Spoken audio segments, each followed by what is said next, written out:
Hi everyone, I just wanted to share with you a pranayama technique called Kapalabhati breath.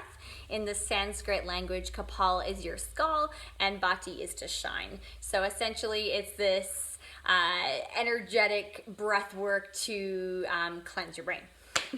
So this breath work builds a bit of heat, it gets that digestion going, and you're gonna more think about focusing on the exhalation, and the inhale is just gonna naturally happen. It's that rebound effect that you're just gonna take in the air. So really focus predominantly on your exhalation.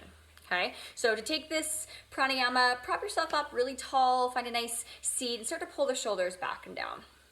Okay, bring your chin parallel to the mat or the floor beneath you, and place your hands, just palms face up or down, whatever feels most naturally to you. And then you're gonna take a nice big breath in. Big sigh out.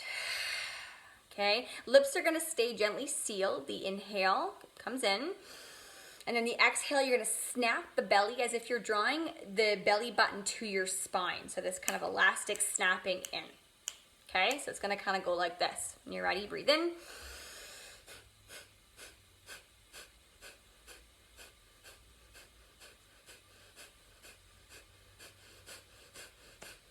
So try to get that tempo. Breathe in, breathe out.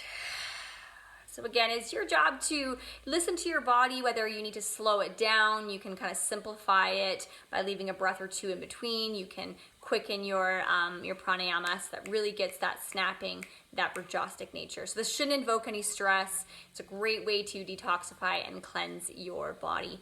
Great to do before a meditation. Yeah, so I hope you enjoy Kapalabhati breath. My name is Hailey, and I hope to see you guys soon. Thank you. Bye.